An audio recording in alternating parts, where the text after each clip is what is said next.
Всем привет, друзья! Сегодня у нас на обзоре новинка 2023 года, беспроводной вертикальный пылесос с гибким корпусом, электрической турбощеткой и высокой мощностью всасывания 26 кПа Redmond VH1311. LED-подсветка уборочной зоны, индикация заряда аккумулятора, OLED-дисплей и все это тоже про него. Давайте обо всем по порядку. Распаковка. Поставляется пылесос в презентабельной коробке с картона с изображением девайса, названием бренда и модели. Комплектация хорошая и внутри нас встречает еще 4 картонные коробки. В одной из них зарядное устройство на 31 вольт 0,5 ампера. Также пластиковое крепление на стену для парковки пылика. Имеется два варианта крепления к стене: на двусторонний скотч и на саморезы. Далее ролик турбощетки для гладких напольных покрытий по типу ламината или линолеума, который имеет мягкий ворс, очень приятный на ощупь. Сама турбощетка с уже установленным роликом с резиновой щетиной для ковровых покрытий. Щетка оснащена двумя парами колес, маленькими и большими, благодаря которым катается по полу без особых усилий. Также имеет подвижное основание, что не препятствует уборке под разными углами и в труднодоступных местах. Трубка-удлинитель Flex Tube, главной особенностью которой является складывание пополам для уборки под мебелью. Складывается без лишних усилий. При выпрямлении трубка фиксируется сама. Две дополнительные насадки, первая комбинированная с щеткой 2 в 1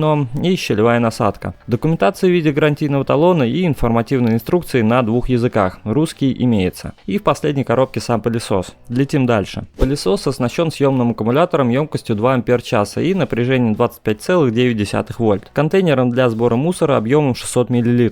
Выбрасывать мусор из него можно двумя способами: либо отщелкнув дно бачка, либо полностью снять контейнер и уже протереть. Чтобы добраться до фильтров, необходимо также снять контейнер. Пылик имеет циклонную систему фильтрации, где за чистку воздуха отвечает HEPA-фильтр. На борту две кнопки управления. Одна под указательный палец на ручке для включения-выключения и вторая для смены режимов работы. На борту цифровой дисплей, который выводит информацию о зарядке батареи и режимах работы. Также предусмотрена подсветка верхней части корпуса, которая сигнализирует об остаточном заряде аккумулятора тремя цветами: красный, фиолетовый и синий. Этот же индикатор мигает при зарядке. Что по характеристикам? Пылесос имеет мощность всасывания 26 кПа при максимальной мощности, которая не зависит от заряда аккумулятора, что, согласитесь, неплохо для аккумуляторного девайса. Уровень шума до 78 дБ. По моим замерам, уровень шума на максимальной мощности составил 73 дБ примерно. На борту три режима работы: автоматический, эко и турбо. В автоматическом режиме пылесос работает на минимальном уровне всасывания, и как только начинает появляться мусор, датчики, которые расположены около контейнера для мусора, это фиксируют и включают максимальную мощность мотора. Время непрерывной работы на максимальной мощности в турборежиме по заявлению производителя составляет до 12 минут. Этот параметр я тоже проверил. У меня получилось с установленным резиновым роликом 12 минут 25 секунд, что совсем неплохо. В эко-режиме производителем заявлено до 48 минут работы. По моим замерам вышло почти 49 минут. То есть для уборки всей квартиры в эко-режиме 49 минут должно хватить каждому. Турборежим можно использовать для какой-либо локальной уборки с сильным загрязнением. Аккумулятор заряжается от 0 до сотки чуть больше, чем за 4 часа. Имеется подсветка зоны уборки в виде 4 светодиодов, которые находятся на самой турбощетке. Габариты пылесоса в полном комплекте 270 на 1122 на 230 мм, а вес 3 кг 300 грамм. Да, если представить этот вес у себя в руке, то можно подумать, что аппарат тяжелый, но хочу вас успокоить: при уборке этот вес совсем не чувствуется. Так как пылесос стоит на полу, его приходится только толкать. Летим дальше. Девайс можно использовать как дома, так и в автомобиле. Об этом пишет даже сам производитель. Все соединения здесь удобные на защелках. Детали взаимозаменяемы, то есть можно использовать пылесос без удлинителя, а напрямую к нему подсоединить турбощетку. Либо же к удлинителю можно подцепить маленькую щетку. Удобно, например, паутину по углам собирать или пыль за компьютерным столом. По дизайну могу сказать, что здесь все на высоте. Корпус сделан из матового серого пластика с глянцевыми вставками черного и серебристого цвета. Ручка удобная, имеется резиновая вставка для предотвращения скольжения руки. Кнопка включения находится под указательным пальцем, что упрощает включение и отключение девайса. Пользоваться не сложнее, чем шуруповертом. В целом выполнено все качественно, детали никакие не люфтят, пластик хорошего качества. Перейдем же к тестам. Горох и пыль, разбросанные на ковре, пылик загребает с первого прохода, а вот с кусками газеты не все так радужно. Может, просто их было слишком много, и хочу сказать, что они забиваются как в самой щетке, так и на подходе к бачку для мусора. При испытаниях на ковре я использовал резиновый ролик, который для этого и предназначен. После уборки ролик не забивается и на нем не остается никакого никакого мусора. К слову, ролики меняются буквально одним движением. Необходимо лишь нажать на кнопку, и фиксатор отщелкивается. Далее ролик просто вынимается и вставляется другой. На линолеуме ситуация аналогичная, но с использованием уже другого комплектного ролика для гладких поверхностей. Пыль и горох всасывает без проблем. С газетой все та же история. Я не отношусь к этому как к какому-то браку, и нужно понимать тот факт, что это в первую очередь пылесос, и вряд ли у кого-то дома будет вот так валяться бумага. Думаю, что она должна убираться все же веником. В целом провел несколько таких тестов, и все всасывается без проблем, кроме больших кусков бумаги, конечно. Пользоваться сложным удлинителем вполне удобно. Как говорил в начале, можно легко убираться под мебелью, в моем случае под гарнитуром. Маленькими насадками пользоваться тоже удобно, несмотря на вес самого пылесоса. Комбинированной насадкой можно почистить диван или сиденье в автомобиле. Щелевой насадкой удобно пылесосить щели в диване, а также труднодоступные места,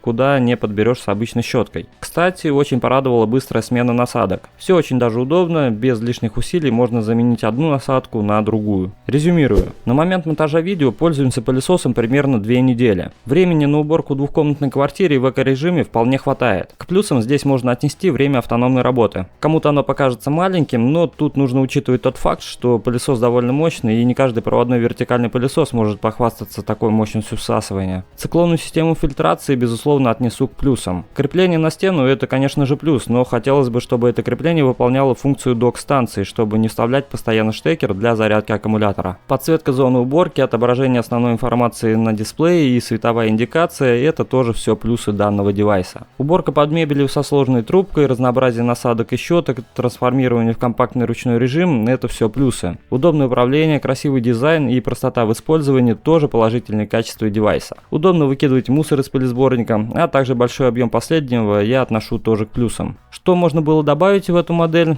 Я думаю, не хватает только функции влажной уборки. А в целом соотношение цена-качество здесь все же уместно. Купить пылесос Redmond VH1311 вы можете по ссылке в описании к этому видеоролику. А с вами был, как всегда, Иван. До скорых встреч. Пока-пока.